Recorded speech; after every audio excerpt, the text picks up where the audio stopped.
Boker Tov, il est 8h heure de Jérusalem, 7h heure de Paris. C'est l'heure du premier journal d'information ce matin sur Studio Kalita relayé sur les ondes de Radio J. Et nous commencerons ce journal par un incident grave qui s'est produit dans la nuit à la frontière entre Israël et la bande de Gaza. Un terroriste palestinien portant l'uniforme du Hamas et armé d'un Kalachnikov et de plusieurs grenades a réussi à passer la barrière de sécurité et à pénétrer à l'intérieur du territoire israélien.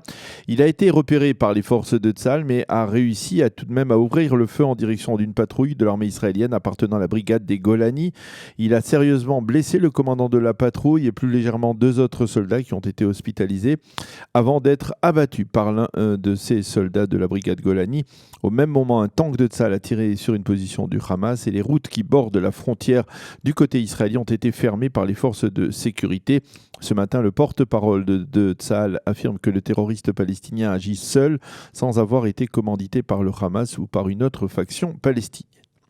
Il faut rappeler qu'hier s'est terminé un grand exercice militaire dans le sud du pays, un exercice visant à envisager une confrontation directe entre le Hamas et Tzahal dans le sud, doublée d'une alerte dans le nord avec le Hezbollah. Cet exercice est inscrit dans la seconde phase des activités de préparation militaire de Tzahal à un conflit dans le sud, mise au point par le chef d'état-major de Tzahal, le général Aviv Kochavi. Cette préparation tire de nombreuses leçons du conflit de bordure protectrice en juillet et août 2014 et fait en sorte que dans l'avenir, un nouveau round de combat contre le Hamas soit plus percutant et surtout plus court que les 50 jours qu'a duré l'opération bordure protectrice en 2014. À la fin de cet exercice, le général Aviv Kochavi a affirmé que le niveau de préparation des forces de Tzahal était très élevé, en particulier dans un contexte où une confrontation avec le Hamas peut éclater, a-t-il dit, chaque jour. Il reste moins de 14 heures désormais avant la clôture des listes électorales pour les élections législatives du 17 septembre. Pour l'instant, 10 formations seulement ont déposé leur liste et parmi elles, Israël Beitenou d'Avigdor Lieberman et Zehut de Moshe Feiglin. Cela signifie donc que Feiglin fait bande à part et ne rejoindra pas le bloc de droite unifié à la droite du Likoud. Justement, au sein de ce bloc, des critiques se font entendre ce matin face à l'incapacité de faire entrer à l'intérieur de ce forum, Itamar Ben-Gvir, le leader d'Otzma Yehudit, qui se situe à l'extrême droite de l'échiquier politique.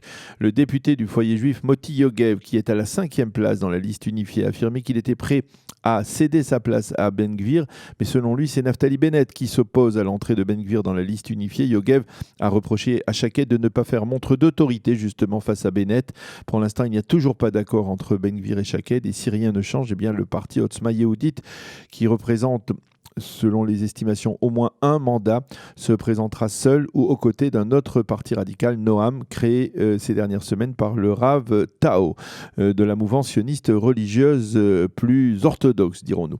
Cette division préoccupe beaucoup Binyamin Netanyahou, qui a œuvré au cours des derniers jours afin que la droite ne perde pas la moindre voix. S'il n'y a pas une union totale à droite, nous allons perdre les élections, a lancé hier le Premier ministre. Ceci étant, M. Netanyahou a réuni hier soir les responsables du Likoud pour déterminer la stratégie à adopter au cours des 45 jours de campagne qui restent un petit peu plus même jusqu'aux élections du 17 septembre. Selon certains témoins, M. Netanyahou serait particulièrement préoccupé par l'état d'esprit qui règne au sein de la population israélienne, une population qui en a quelque peu ras-le-bol des élections et qui n'aspire pas à aller voter le 17 septembre. Au Likoud, on estime que ce malaise dans la population risque d'affecter plus l'électorat de droite que celui de gauche. M. Netanyahou estime que la campagne doit servir à lancer des messages appelant l'électorat de droite à aller voter. Et puis au Likoud, on constate avec un certain dépit que l'accord avec Kulanou n'a pas apporté les voix escomptées. On estime qu'une partie des voix de cette formation, dirigée par Moshe Kahlon, s'est déplacée vers Israël Beitenou et même vers Bleu-Blanc. Il faut noter d'ailleurs que Kulanou n'existe plus. Hier, Moshe Kahlon a officiellement rejoint les rangs du Likoud. Autre constatation difficile pour le parti de droite, les Olim de l'ex-Union soviétique semblent rester fidèles à Avigdor Lieberman. Et même certains de ces anciens Olim qui ont voté traditionnellement pour le Likoud se seraient déplacés après le coup d'éclat de Lieberman vers Israël Beitenou, ce qui pourrait expliquer son renforcement dans les sondages. À gauche, la convention du Parti travailliste a validé hier soir l'accord d'union entre les travaillistes et le Parti Gesher d'Orly Lévi Abekassi. Cet accord sonne de facto le glas d'une union de la gauche avec le camp démocrate qui réunit, vous le savez, Meretz et Ehud Barak. Dans son intervention, Amir Peretz, leader du Parti travailliste, s'en est pris en particulier aux médias qui lui ont reproché sa démarche et ont par contre, selon lui, ménagé Ehud Barak et le Meretz. Et puis ce soir, grand concert de musique au Parc Ayarkon à Tel Aviv où plus de 50 000 personnes viendront acclamer et applaudir Jennifer Lopez, la chanteuse qui est arrivée avant-hier en Israël, a visité hier la mer Morte et n'a pas caché son enthousiasme pour cet État d'Israël qu'elle découvre. La météo pour terminer, le temps sera moins chaud qu'au cours des 2 dernières journées sur l'ensemble du territoire israélien. Les températures prévues, 31 degrés à Jérusalem et à Tel Aviv et 41 degrés à Eilat. C'est la fin de ce premier journal d'information sur Studio Kalita.